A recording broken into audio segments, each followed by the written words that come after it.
Okay, now students will study about the origin of the state. State originated at a time when there was in existing no real system of recording historical developments. It actually originated as a natural process, and it got a shape because it was felt as a necessity to get together. It originated so naturally and slowly that it is only when human beings found that they are living together that they then started thinking in terms of the three questions, that is, how did the state originate, when and how the state had its origin, and what led to the birth of the state.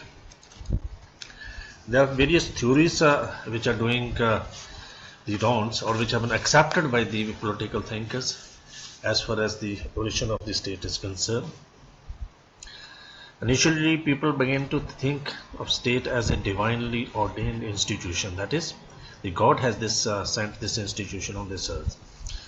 But later on, they try to explain the force as the factor of the origin of the state. Now, there are three aspects which we need to understand. One is that the state used force for commanding obedience to its laws.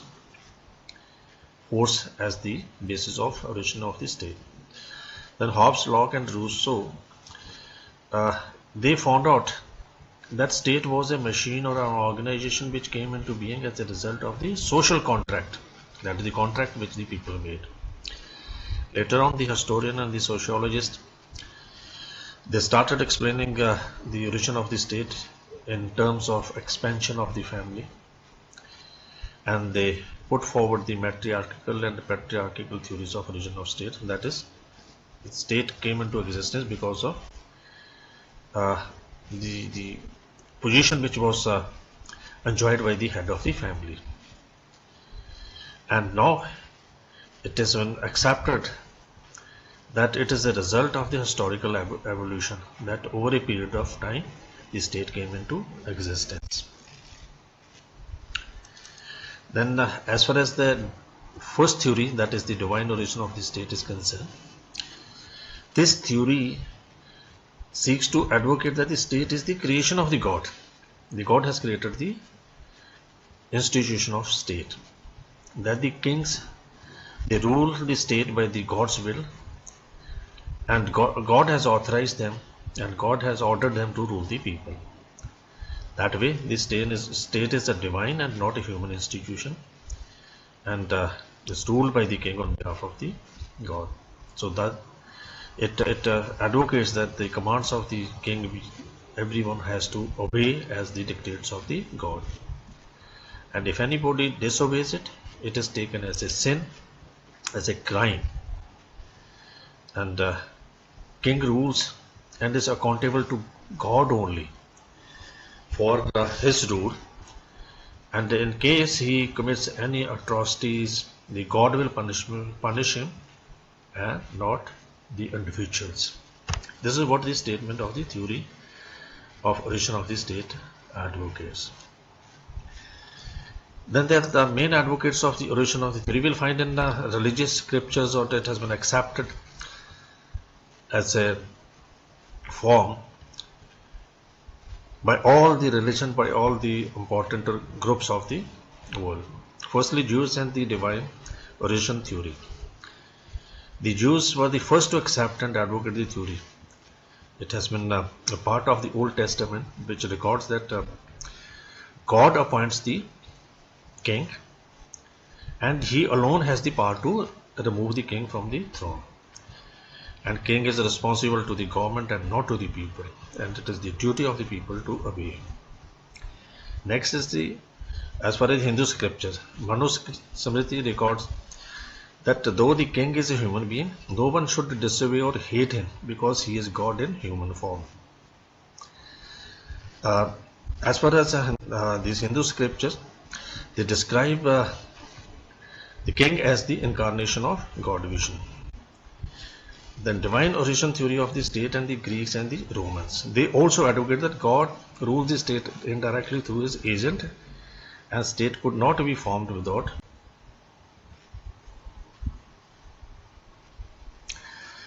Then what Christianity thinks about the theory of divine origin. Christianity also advocated that the original man used to live in the heaven. He was banished from the heaven, he was removed from the heaven for his sins and was sent on to the earth. Thereafter, God has created the kingship, that is, an individual ruling the earth. Japanese believed that king was son of sun. The Chinese believed that king was the incarnation of God upon earth. So they also have given king or the ruler a status of divinity, means the God has created him. Then the theory of divine rights of the king. Even in the 17th century, this theory received a very vocal and bold support from the British king, that is Stuart King James I. He has written a book that named as Law of Free Monarchy, in which he wrote that kingship was a divine institution, that the king is above the law, that no rule can bind him. He rules by the divine right to rule. The God has given him the right to rule the human being. No institution or people could limit his powers, because he receives his powers from the God, and he is responsible to the God only and to none else. Now, in the 19th century, Hegel advocated another version of this, saying that state is the march of God on earth.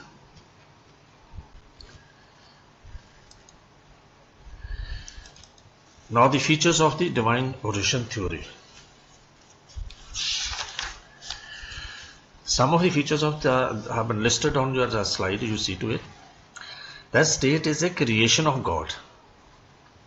When we talk about the divine origin of the theory, it advocates that state is the creation of the God. God has created, and that state is a divine institution, is a godly institution.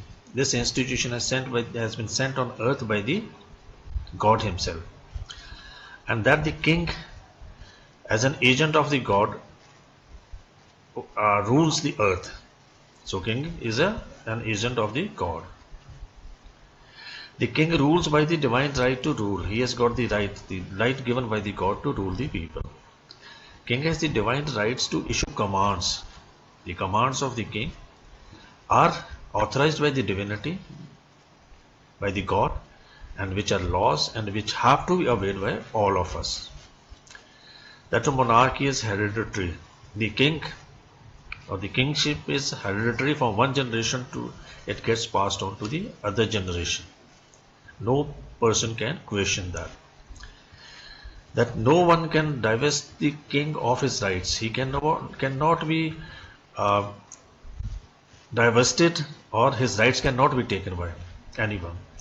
We see the states like UK, Belgium, Bhutan, Cambodia, Denmark, Monaco, Norway, Spain, Japan and Malaysia are still the monarchies, though the form may differ. It must be noted that the monarchies are constitutional monarchies. In the states we have mentioned above, it is a constitutional monarchies and are working within the democratic setup. If we evaluate this theory, we will find that there are certain areas which are grey. First, it is not based on facts. We cannot accept the view that the first king was appointed by the God himself. Can anyone give the proof? No king can give the proof. Similarly, history does not accept it, does not support it. It's based only on mythology, on what we think, and not on the historical facts. It fails to stand test of morality. The tenets of this theory are against the principles of morality, which holds that people should not practice nor tolerate injustice, violence and misdeed. So, if king commits any mistake, any sin, it should not be accepted. That's what the morality says. Principles failing to be corrected.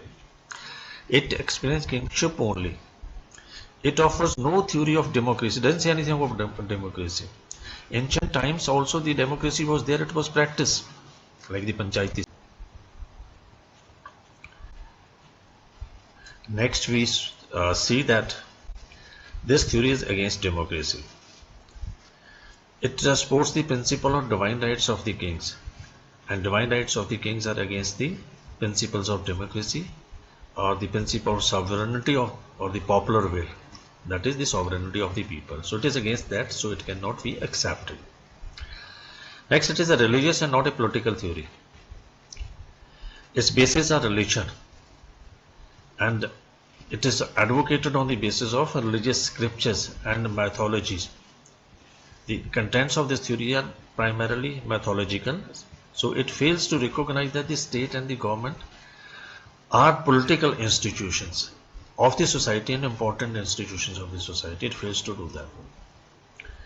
Then it's a dangerous theory. If we accept this theory, it's a built around absolutism, despotism, and dictatorship, and these three things cannot be accepted in the modern day society, in modern day Committee of our Nations.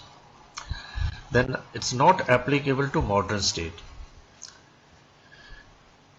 The current era is that of the democracy, and such theories do not hold any ground under the current circumstances. Now, the people elect their own government, their own representative, and all these people are responsible to the people, and they cannot be the people who cannot be changed. Monarchy is only nominal these days. Monarchy is not the accepted form as far as the political system is concerned. Then it is very conservative in nature. It's totally orthodox and conservative. And what we say these days, the equal rights and the freedoms of the people, it is against that. This theory also reflects an unshakable in the presence of the God. But the atheists do not accept such things. Those who do not believe in the God, they don't accept it at all. So the conclusion is, it got its natural burial in 1688 when the people of England staged the Glorious Revolution and accepted the principle of sovereignty of the Parliament, that is the supreme power of the people or the representatives of the people. There are three factors that caused the decline of the democracy, that is the emergence and popularity of social contract theory, that people came in touch with contracted with each other and brought the state into existence. Also, when the church and the state got separated from each other, this theory was not accepted. Now the concept of nationalism, which is a very potent force and which has given a result, birth to the democracy, also do not accept it. So this is as far as what the divine origin theory is concerned. We'll continue with the next part of the origin of the state.